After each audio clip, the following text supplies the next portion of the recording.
Hare Krishna. Okay. Let's see what we can do here. We missing anyone?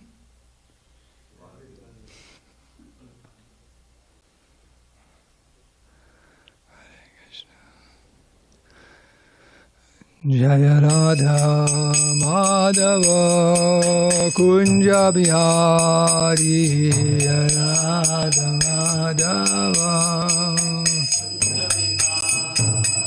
Jaya Radha Madhava Kunja Bihari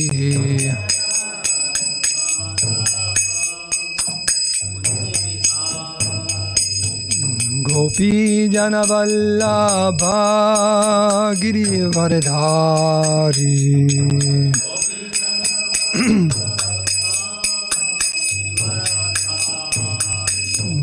Gopi Jana Vallabha Girivardhari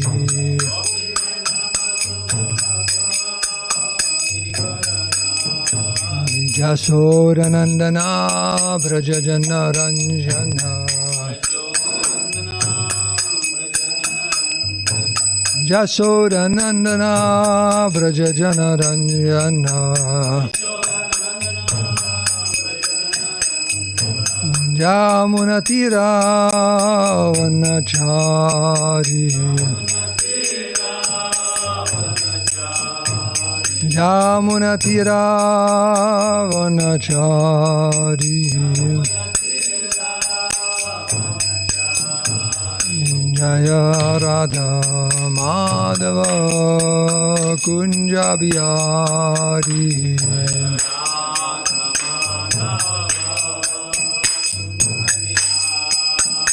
Jaya Radha Madhava Kunja Bihari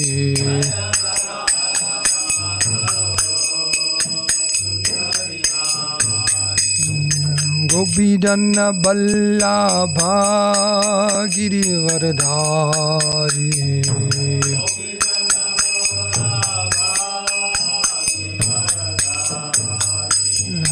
Gopi Jana Vallabha Girivardhari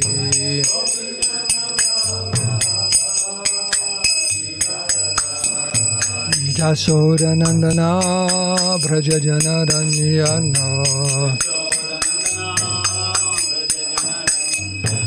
Yasodanandana Vrajajana Ranjana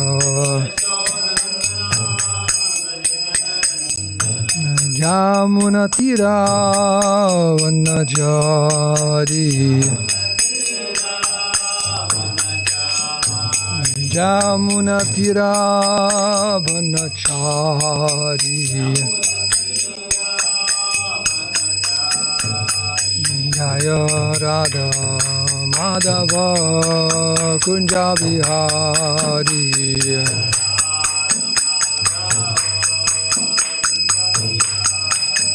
Jaya Radha Madhava Kunja Bihari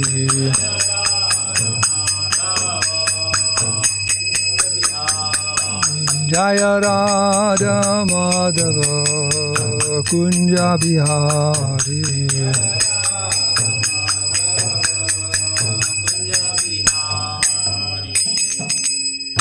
Jaya Vishnupad Paramahamsa Parivrajika Jashodhara Srimad His Divine Grace Abhaya Charanara Vinda Bhaktivedanta Swami Srila Prabhupada Ki Jai Jaya Vishnupad Paramahamsa Parivrajika Jashodhara Srimad His Divine Grace Srila Bhakti Saranta Saraswati Goswami Maharaj Prabhupada Ki Jai Anantakoti Vaishnava Vrinda Ki Jai ISKCON Founderacharya BBT Founderacharya Srila Prabhupada Ki Jai Grantharaj Srimad Bhagavatam Ki Jai Samvira Bhakti Ki Jai Go Brahmanandi all glories to the assembled devotees.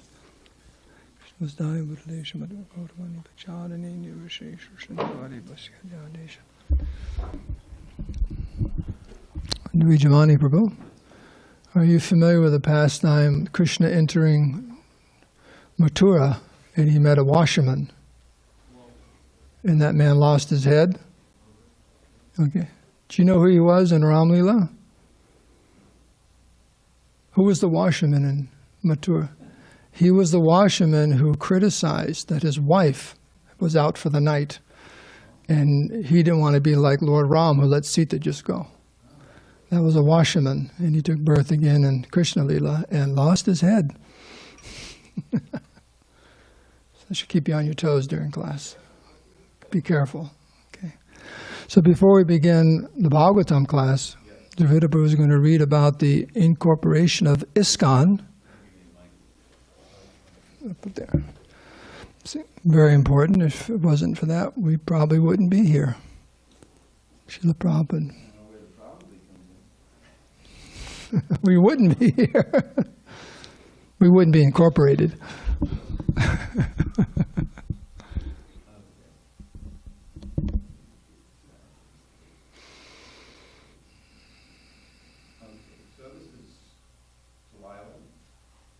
'66.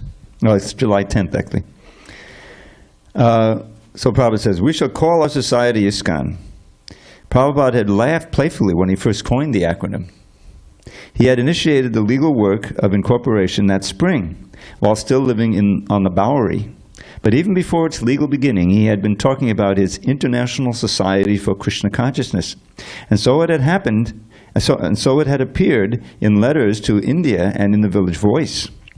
A friend had suggested a title that would, by the way, I used to live in the East Village. The Village Voice was one of the main newspapers, the local newspapers that would give all news of things that were going on. Usually in the West Village, but also in the East Village. So that's where you said, Save Earth Now, Prabhupada appeared. That was one of his first, probably the first time he got in the newspapers. A friend had suggested a title that would sound more familiar to Westerners, International Society for God Consciousness. But Prabhupada had insisted, Krishna Consciousness. God was a vague term, whereas Krishna was exact and scientific. Quote, God consciousness was spiritually weaker, less personal.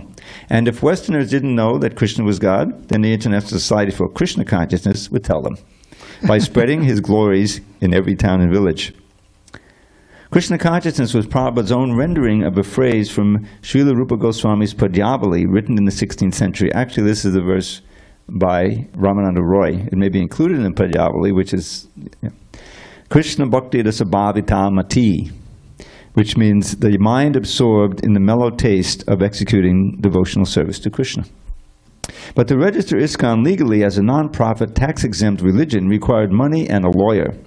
Carl Jurgens, one of Prabhupada's friends, had already gained some experience in forming religious, political, and social welfare groups, and when he had met Prabhupada on the Bowery, he had agreed to help. He had contacted his lawyer, Stephen Goldsmith. Stephen Goldsmith, a young Jewish lawyer with a wife and 2 children and an office on Park Avenue, was interested in spiritual movements. When Carl told him about Prabhupada's plans, he was immediately fascinated by the idea of setting up a religious corporation for an Indian Swami. He visited Prabhupada at 26 2nd Avenue, and they discussed incorporation, tax exemption, Prabhupada's immigration status, and Krishna consciousness. Mr. Goldsmith visited Prabhupada several times. Once he brought his children, who liked the soup the Swami cooked, dal. He began attending the evening lectures, where he was often the only non-hippie member of the congregation. One evening, having completed all the legal groundwork and being ready to complete the procedures for incorporation, Mr. Goldsmith came to Prabhupada's lecture and kirtan to get signatures from the trustees for the new society. And so the next section, which is is titled July 11th, which is today's date, the anniversary. Prabhupada is lecturing. Mr. Goldsmith, wearing slacks and a shirt and tie, sits on the floor near the door, listening earnestly to the lecture, despite the distracting noises from the neighborhood. Prabhupada has been explaining how scholars mislead innocent people with non-devotional interpretations of the Bhagavad Gita. And now, in recognition of the attorney's respectable presence, and as if to catch Mr. Goldsmith's attention better, he introduces him into the subject of the talk. Prabhupada speaking. I will give you a practical example of how things are misinterpreted, just like our president, Mr. Goldsmith. He's now the president. Mr. Goldsmith, he knows that expert lawyers, by interpretation, can do so many things. When I was in Calcutta, there was a rent tax passed by the government. and some expert lawyer changed the whole thing by his interpretation. The government had to reenact the whole law because their purpose was foiled by the interpretation of this lawyer. So we are not out for foiling the purpose of Krishna, for which the Bhagavad Gita was spoken, but unauthorized persons are trying to foil the purpose of Krishna. Therefore, that is unauthorized. All right, Mr. Goldsmith, you can ask anything. And now comes the actual. Mr. Goldsmith stands, and to the surprise of the people gathered there, he makes a short announcement asking for signers on an incorporation document for the Swami's new religious movement. Prabhupada, they are present here. You can take the addresses now. Mr. Goldsmith, I can take them now, yes. Prabhupada, yes you can. Bill, you can give your address, and Raphael, you can give yours, and Don, Roy, and Mr. Green. Mr. Green is Mukunda. Mukunda now Goswami. He'll be initiated later. As the meeting breaks up, those called on to sign as trustees come forward, standing around in the little storefront, waiting to leaf cursorily through the pages the lawyer has produced from his thin attaché case, and to sign as he directs. Yet not a soul among them is committed to Krishna consciousness. Mr. Goldsmith meets his quota of signers, a handful of sympathizers with enough reverence toward the Swami to want to help him. The first trustees, who will hold office for a year, unquote, until the first annual meeting of the corporation, are Michael Grant, who puts down his name and address without ever reading the document, Mike's girlfriend, Jan, she was later initiated as Janaki, and James Green. No one seriously intends to undertake any formal duties as trustee of the religious society, but they are happy to help the Swami by signing his fledgling society into legal existence. According to law, a second group of trustees will assume office for the second year. They are Paul Gardner, Roy, and Don. The trustees for the third year are Carl Jurgens. I think Don became Damodar, maybe.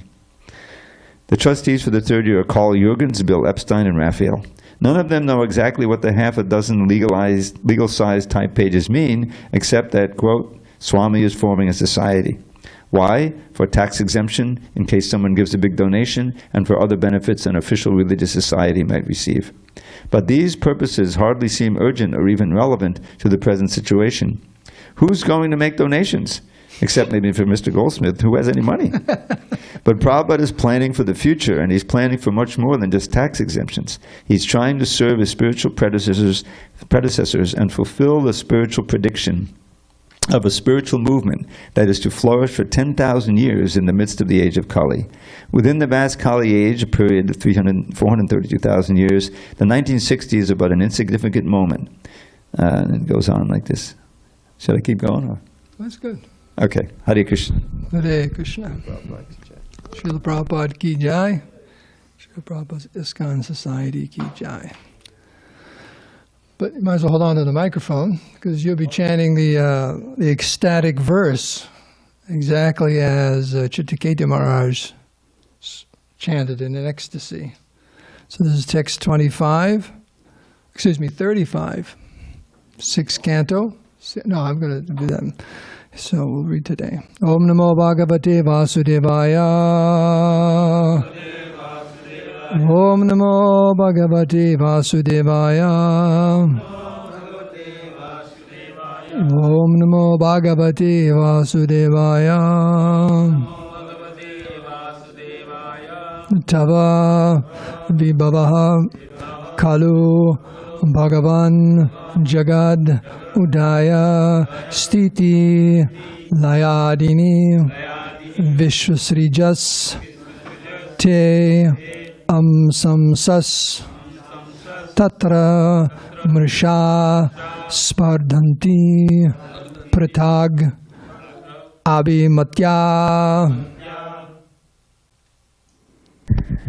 Tava Vibhavak Kalo Bhagavan Tava Vibhavak Kalo Bhagavan Jagadudaya Stiti Layadini Jagarudaya Stiti Layadini Vishwasrajasteng Shangshas Vishwasarjastem Samshas Tatramishas Pardanti Pitakabimadya Tatramishas Paranti Prataga Abhimatya Tava Vibhavak Kalo Bhagavan Tava Vibhava Kalu Bhagavan Jagadudaya Stitilayadini Jagarudaya Stiti Layadini Visvasajasteng Shangshas Vishvasriyaste Samsas Tattarmashas Paradanti Pitagabimatya Tatramishas Padanti Pradag Abhimatya Tava Vibhava Kala Bhagavan Tava Vibhava Kalu Bhagavan Jagadudaya Stitilayadini Jagarudaya Stiti Layadini Visvasajasteng Shangshas Vishvasijaste Samsas Tattamashas Paradanti Pitagabimatya. Tatramishas Padhanti Pritag Abhimatya. Anyone else?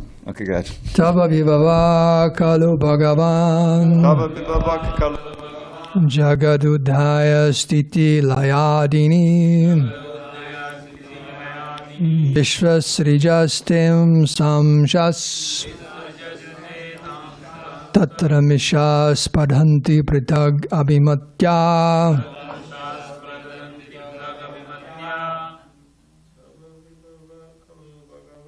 Tava Vibhava Kalu Bhagavan Jagarudaya Stiti Ladini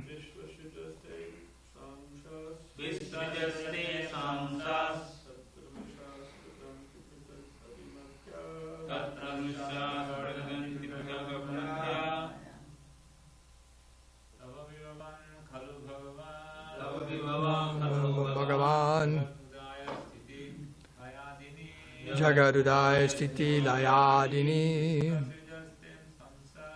Visvasijastyam Samsas Tattaramishyas Padanti Pitag Abhimatya. Tava Vibhava Kalu Bhagavan Jagarudaya Stiti Layadini Vishvasijastim Samjas Tattarmishas Padanti Pradag Abhimatya.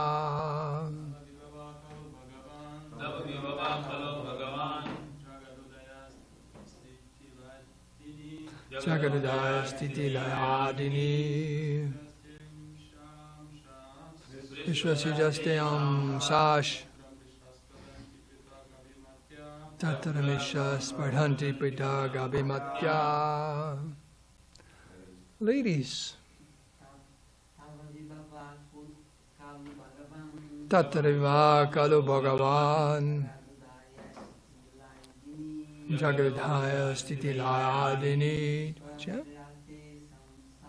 Vishvasijastim Sash Tatramishas Pardanti Pridag Abhimatya. Do you want to chant? Tava Vibhava Kalu Bhagavan Jagarudaya Stiti Layadini Vishvasrijastim Samshash Tatramishas Paranti Pridag Abhimatya. Ukanda? Tava Vibhava Kalu Bhagavan Jagarudaya Stiti Layadini Vishvavijastem Samsas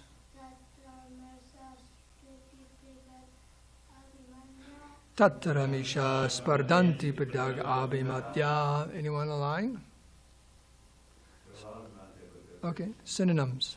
Tava, your, Vibhava, opulences, Kalu, indeed, Bhagavan, O Supreme Personality of Godhead, Jagat, of the cosmic manifestation, Udaya, the creation, Stiti, maintenance, Laya Adini, dissolution, and so on.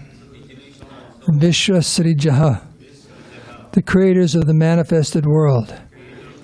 Te, they, Amsa, Amsa, parts of your plenary portion. Tattara, in that. Mrisha, in vain. Spardhanti, rival one another. Pritak, separateness. Abhimatya, by a false conception. Okay. So what happens when I give class? Someone walks out the door. You notice that? I remember last Tuesday, someone out that door. He came back too. He just came back too. Okay. So they always come back. Translation. My dear Lord, this cosmic manifestation and its creation, maintenance, and annihilation are all but your opulences. Since Lord Brahma and the other creators are nothing but small portions of a portion of you, their partial power to create does not make them God, Ishvara. Their consciousness of themselves as separate lords is therefore merely false prestige. It is not valid. Purport by Srila Prabhupada. A devotee who has fully surrendered to the lotus feet of the Lord knows very well that the creative energy of the living entities from Lord Brahma down to the small ant exists because the living entities are part and parcel of the Lord. In the Bhagavad Gita, 15th chapter, text 7, the Lord says, Mamai vamso jiva loke jiva bhuta sanatanaha. The living entities in this conditioned world are my eternal fragmental parts. The living entities are nothing but very small portions of the Supreme Spirit, like sparks of a fire.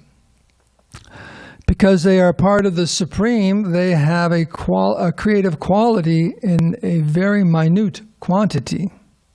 The so-called scientists of the modern materialistic world are proud because they have created modern facilities, like great airplanes. But the credit for creating the airplane should go to the Supreme Personality of Godhead, not to the scientists who have invented or created the so-called wonderful products. The first consideration is the intelligence of the scientist. One must be elevated by the dictation of the Lord, who says in Bhagavad Gita, 15th chapter, 15th verse, Matakshmitir jnanam apohanam cha. From me come remembrance, knowledge, and forgetfulness. Because the Supreme Lord as Supersoul sits within the core of every living entity's heart, the dictation by which one advances in scientific knowledge or creative faculties comes from Him. Furthermore, the ingredients to manufacture wonderful machines like airplanes are also supplied by the Lord, not by the scientists. Before the airplane was created, its ingredients already existed, having been caused by the Supreme Personality of Godhead. But when the manifested creation of the airplane is ruined, the remaining debris is a problem for the so-called creators. Another example is that the West is creating many automobiles. The ingredients for these cars are supplied, of course, by the Supreme Lord, and the intelligence for the so-called creation is also supplied by the Lord. Ultimately, when the cars are demolished, the so-called creators are faced with the problem of what to do with their ingredients. The actual creator, the original creator, is the Supreme Personality of Godhead. Only in the interim does someone create something with intelligence supplied by the Lord, and later the creation again becomes a problem. Therefore, the so-called creator is not to be credited with the act of creation. The only credit goes to the Supreme Personality of Godhead. It is rightly stated herein that the credit for all the opulences of creation, maintenance, and annihilation belongs to the Supreme Lord, not to the living entities. Om Agyantimirandasya Gyananjana Salakaya Chakshur Unminidam Taismai Sri Gurave Namaha. Sri Krishna Chaitanya Prabhu Nityananda Shri Advaita Gadadhar Shivasri Gaur Bhaktivinoda. Hare Krishna, Krishna Krishna, Hare Hare. Hare Ram, Ram Ram, Hare Hare. Vanchika Padrubhashta Kripa Sindhu Evacha Patitanam Bhavani Bhyo Vaishnavi Bhyo. Abierta la puerta, por favor. Gracias. Okay. Poincaré. Who knows who Poincaré is?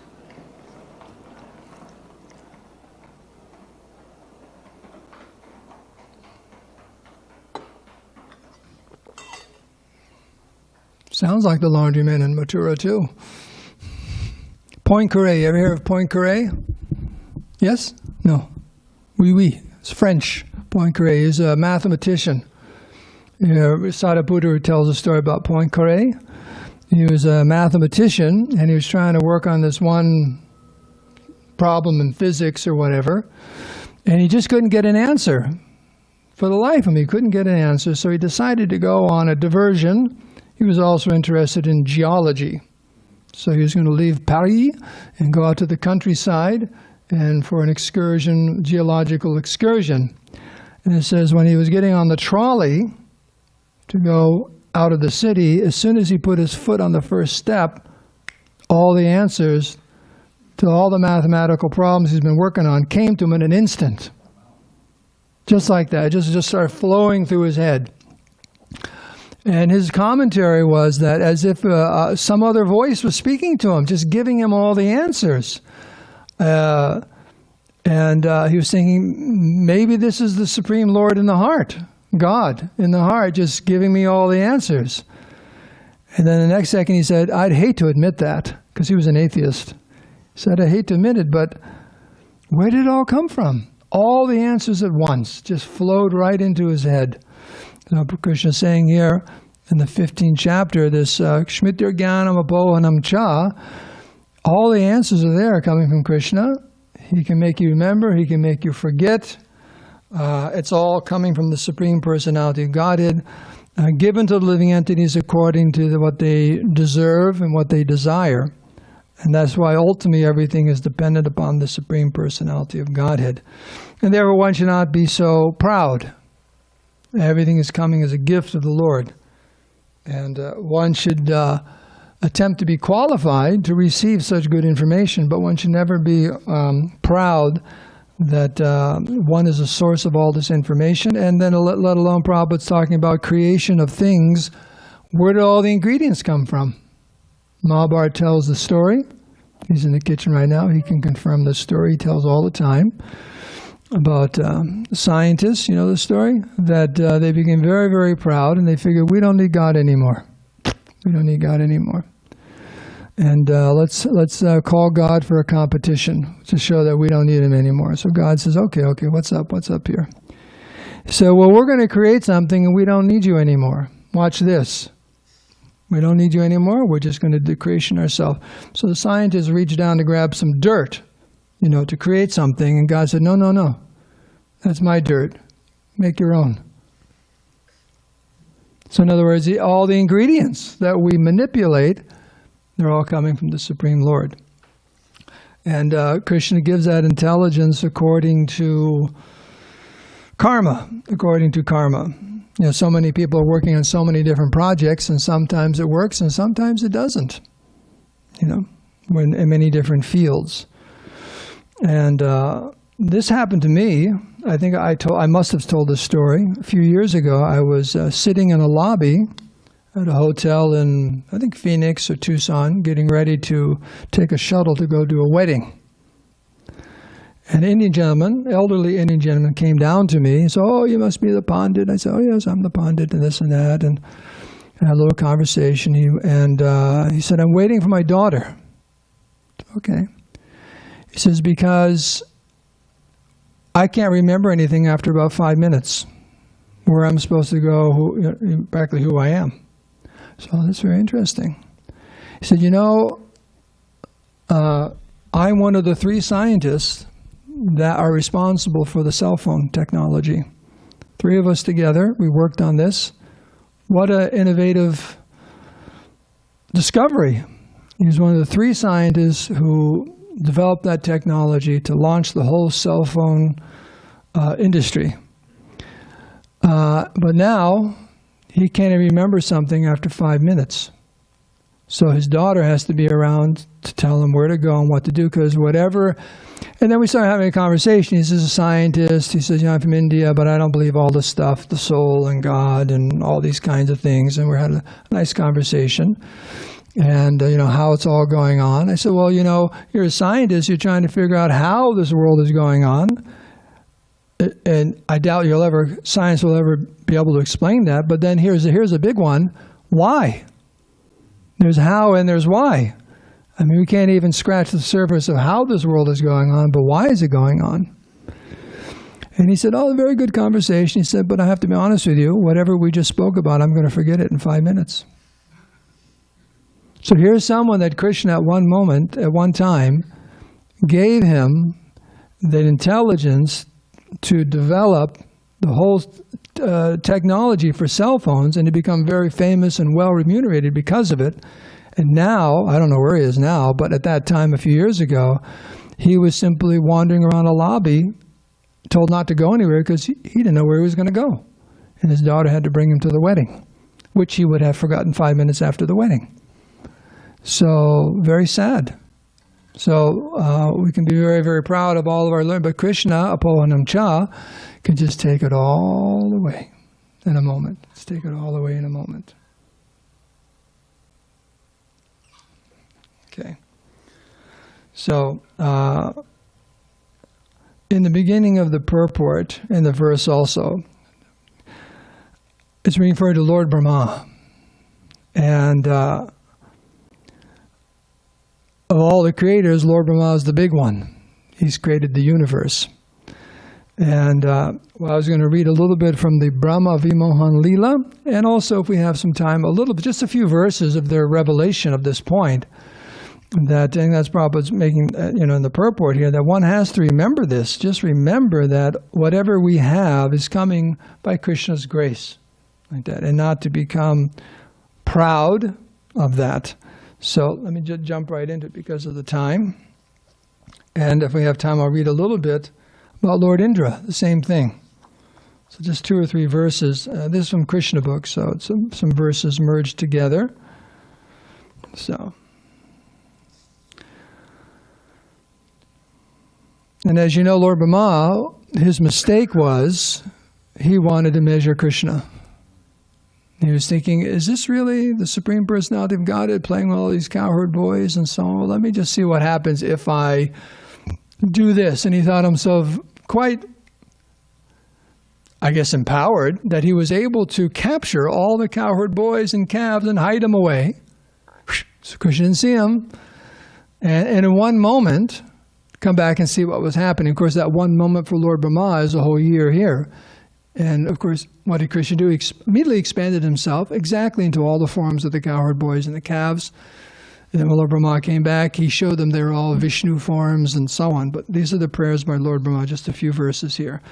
Lord Brahma presented himself to Lord Krishna as the most presumptuous living creature because he wanted to examine the wonder of his personal power, the Lord Krishna's personal power. He stole the boys and the calves of the Lord in order to see how the Lord would recover them. Now Lord Brahma admitted that his attempt was most presumptuous, for he was attempting to test his energy before the person of original energy. Coming to his senses, Lord Brahma saw that although he was a very powerful living creature, in the estimation of all other living creatures within this material world, his power was nothing in comparison to the power and energy of the Supreme Personality of Godhead. The scientists of the material world have invented wonders such as atomic weapons. And when tested in a city or some insignificant place on this planet, such powerful weapons create havoc. But if the atomic weapons were tested on the sun, what is their significance? They are insignificant there. Similarly, Brahma's stealing of the calves and boys from Sri Krishna may be a wonderful display of mystic power, but when Sri Krishna exhibited his expansive power in so many calves and boys and maintained them without effort, Brahma could understand that his own power was insignificant.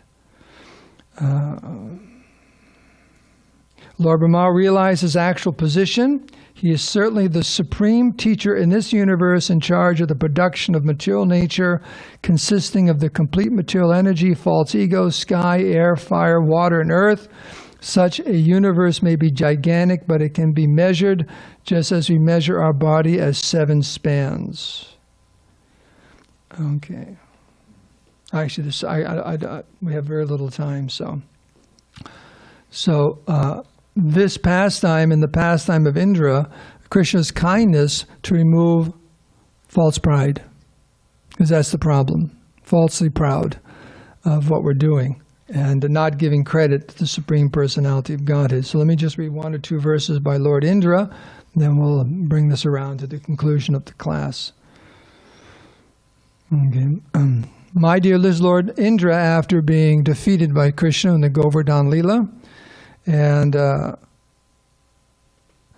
Said, my dear Lord, I committed a great offense unto your lotus feet, being falsely proud of my material opulences and not knowing your unlimited power. So it's right there. That's his admission.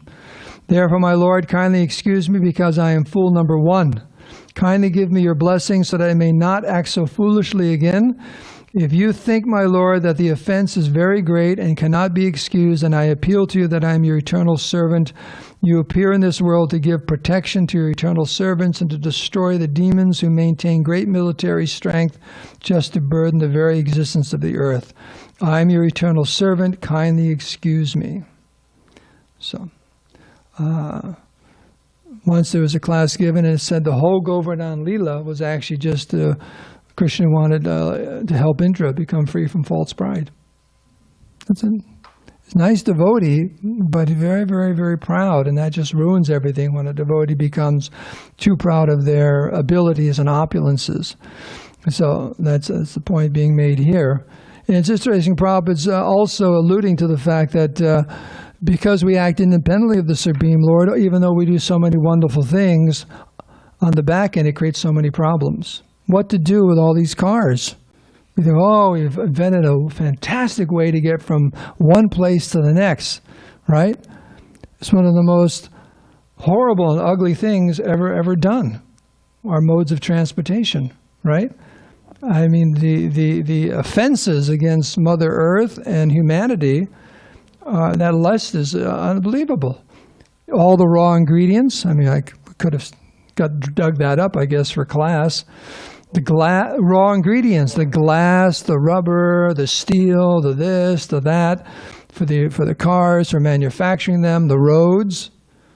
How many? If you look at, like, you drive along, you see these huge overpasses. How many tons and tons of cement, and the roads, and it creates so many environmental problems for the creatures that live there, and global warming, and then what to do when the car is no longer usable. And well, I'll just crunch it up into little, put it somewhere, right? You see a lot in the South for some reason, right?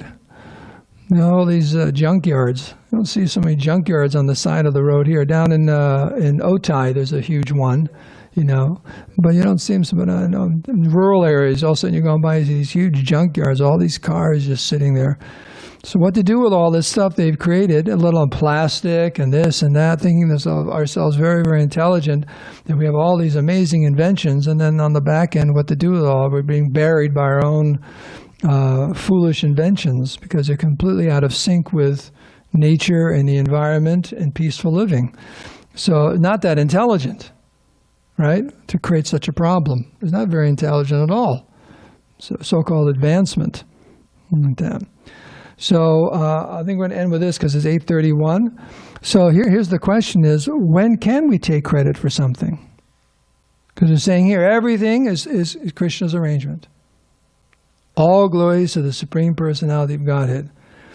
Does that mean we can't take credit for anything? You were glorified Monday morning, right? For you made something for the Sunday feast? You made cherries? Cutting, but you made some type of a sweet, right? Cherry cobbler, right? So can Mukunda take any credit for that at all? Okay. When do we take credit, and what kind of credit do we take? It's a topic of discussion because, yes, being very, very proud of being devotees, proud of the opportunity to render service. And proud, you know, I guess part of devotee is that Krishna is so kind that he gave me the intelligence to make this cherry cobbler or to do this or to do that. But knowing where it came from. And that if we think it's me, it's all me, then then the problems start happening. Like that. Then you bloop the cherry cobbler the next Sunday. Like that. So we have to be very, very careful. So I'm going to end here. We can open that up if you want to have more discussion on this point of taking credit and pride or anything else. Because of the time, it's already 8:32. One quick comment on the global warming. I read this incredible story today about the heating of the ocean around the Florida Keys. 96 degrees, the ocean is absolutely hotter than it's ever been anywhere else. It's just like, and that heat feeds the hurricanes. It becomes horrible, strengthens the hurricane. 96 degrees in the ocean water? When did you ever hear that? I mean, this water is so cold, I never go in it. The fish are getting cooked even before they pull them out.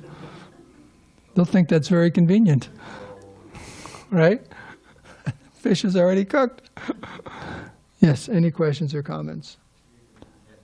Dvija? You were talking about unnatural, like civilization making so many cars, and then it piles up. But it's so convenient for us to drive in cars, to take the planes, especially even, for the matter of being Krishna conscious, being a devotee, to fly to a place of pilgrimage and things like that. So what would be the alternative way to sync with nature and also maintain that? Okay, that's a good question, and Prabhupada's asked this question many, many times. In fact, I was just listening to a lecture and Prabhupada's explaining this. The difference is we're not attached. We're not attached. If these things are here, they can be used for preaching. If they're not here, they're not here. Just like if the microphone goes out, well, no more class, no, we'll just keep talking. We're not attached to it.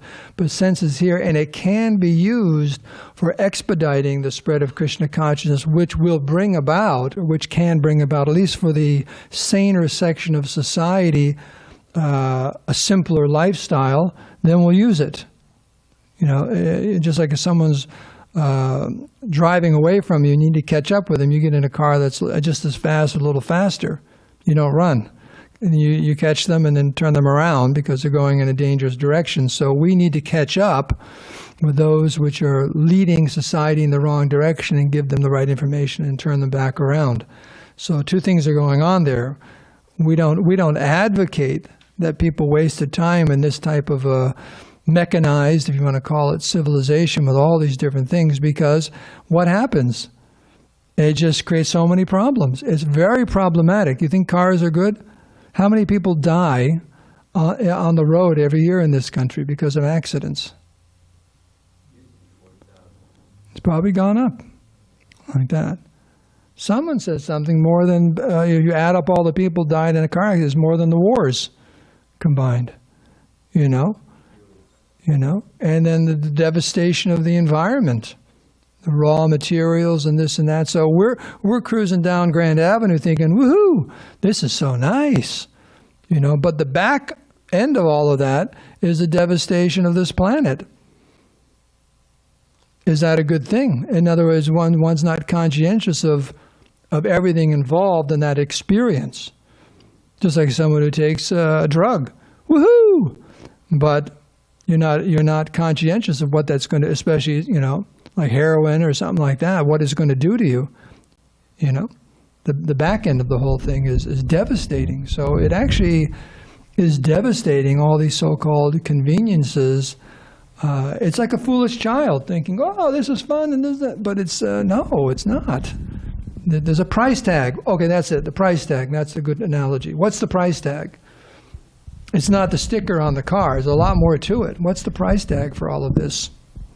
Does that answer your question? Yeah, and to follow up, the Krishna conscious solution would be to cut it off or just to limit all these things?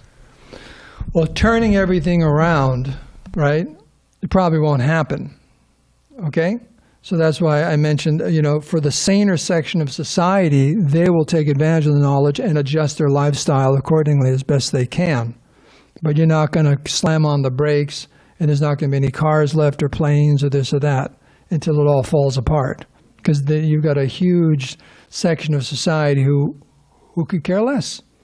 Who could actually care less? They're making a lot of money on it, or people are just foolish and bewildered.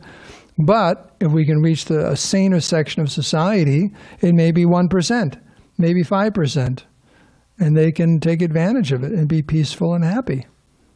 So that's what we're doing.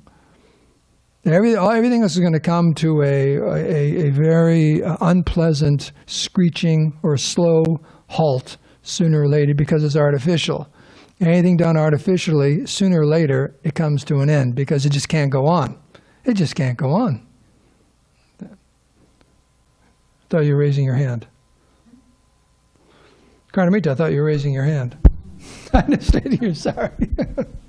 Yes. Hare Krishna. I just had a quick comment.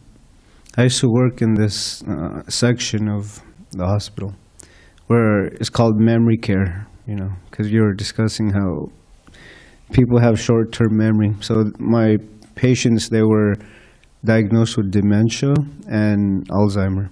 So they would forget if it was breakfast or lunch, and you know, when I was thinking about it, it's pretty scary. But the most scariest thing is forgetting Krishna. You know. Yes. Yep. But there is a nice breakfast this morning. Don't forget that. Huh? Yeah, I know. That happens often. Yes, Prabhu. Thank you, Prabhu, for a nice class. So, continuing with Dujmani Prabhu's question, at the present moment, which is not like, if you go back 100 years ago, things were not so mechanized, but now it's super mechanized and it's going hyper mechanized every year. Like, you know, now artificial intelligence, virtual reality, you know, people can, everything becoming digital, right? And it's kind of quantum. So when if I talk to myself, like, even if I try to, as Prabhu was saying, right, you try to reduce or cut off from the society, the mechanized society. The question comes, how much impact I am as an individual going to make, which are going to turn people, the leaders and politicians, towards something. Like Varnashram or doing aggregation-based society, Prabhupada wanted to develop it. So far we are not successful in doing it. Like, despite there are, you know, sporadic efforts, but overall the Krishna consciousness movement is in urban cities. Like, temples are in urban, nobody wants to live in villages, or even deities don't want to go in village life and take care of bulls or cows, and you know. So any thoughts around it, like how is going to happen? Like, because that's propagated ourselves. That's a really big question with a really big answer. And I mentioned that in the previous response, that there's many different stages to that. There's many different stages to that. It's not like black and white and that, you know, okay, tomorrow we're all moving to Escondido. Just leave your cell phones here, get your Wellingtons on. We're going to be this deep in cow dung, you know. That's it. No matter whatever we grow there, that's all we get to eat. No, it's not going to happen that way. So that's one thing. It's a gradual steps and so on. But the main thing, as Prabhupada said, is we use these things, but we're not attached. And we use them for Krishna. That's the main thing. So if you can, we're in the middle of all this, use these things for your own Krishna consciousness and for helping other people be Krishna conscious, but don't get attached to them. How many people are attached to their cell phones like anything? If something happens to your cell phone, it's like cardiac arrest or something. It's like, I can't function, right? Isn't it? My whole world is in there. So that's a problem. My whole world is in there. And I'm not talking about because you have pocket Vedas. I mean, names and this and that. And so you got to be really careful about these things. You get too attached to them. Probably we're not attached to them, you know. And try to simplify as much as possible, you know. Try to be as much environmentally conscious as we can. Just like one devotee was saying the other day, I forget who, maybe Tyler was telling someone, don't use paper plates here. The inmates should be using their own plates. Don't wait, you know, that's one thing. Just use a paper plate and and then all of a sudden, that's it. Right into sits in the, what do you call it? Landfill for, you know, whoever. So, you know, just little things, just be conscientious, you know, of different things like that. And yes? I just had one question. I've heard before the devotee said that the Bhagavatam or this is going to go on for like the next, Prabhupada said this is literature for the next 10,000 years. I was just wondering is it the commentary and the purport, or like the whole Bhagavatam itself? Because their problems wouldn't be the same as we have them now. Like as they say in the car issues, it might not be what they see in 10,000 years. And so, how is that Like, I'm just trying to put that. Are you worried you may be here in 10,000 years and you won't be able to relate to Prabhupada's purports, or what? I hope you go back sooner than that. Trividapa, would you like to comment on the future as an editor? Future generations, keeping up to date. Whether it's 10,000 or 100 years in the future? So they'll keep on adding it? There may be footnotes. The thing is, most of the, of course, Prabhupada does talk about modern society in there, but a lot of the text itself is not dated. It's all dealing with the eternal verities. When is it going to be dated? That's eternity. So Prabhupada's books are in many cases they'll be as pertinent in 5,000 years or 10,000 years as they are now. But true, the references may seem a little puzzling to some people, and so therefore we'll have an appendix. Back in 2023, 6,000 years ago, they used to drive around, believe it or not, in cars run by oil that they would mine, and so there's a way of keeping it up to date and current. And there'll be more books that are written and commentaries on the commentaries. I wouldn't worry about that. The basic principle, as you said, as Prabhupada would often refer to the microphone because he's right there. We're using these things because it allows us to increase our service. Prabhupada went around the world 14 times. He's going to do that on a bullock cart. He's flying Paramahansa on Lufthansa. That was Hayagriva was one of the greatest titles. There's an article in BTG. But that's the thing. You use it, and then when you can't use it anymore, goodbye. You use something else. And it's possible simple living, high thinking, so that as mentioned, you can set a standard that you're satisfied. This has been the problems, because you have the kids growing up and they, as soon as they get on a cell phone, the whole world opens up, and it's hard to keep them down on the farm. They say, wait, I want to do this, do that. So this is one of the downsides of the technology, is to keep life simple and your consciousness simple and focused on Krishna when all this stuff is going on and everything. It's difficult. On the other hand, you can take a plane and go to the Dham in 2 days. Complexities of material life. Simply, they're increasing the complexities of material life. That's what's happening. So be very, very careful. So we can end here. All glories to Srila Prabhupada.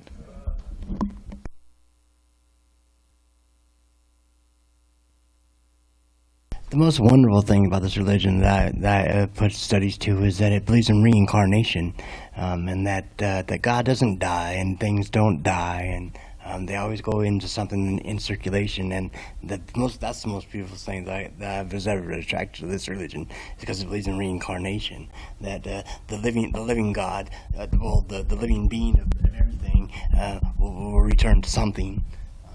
That's the most beautiful thing that I thought about this religion.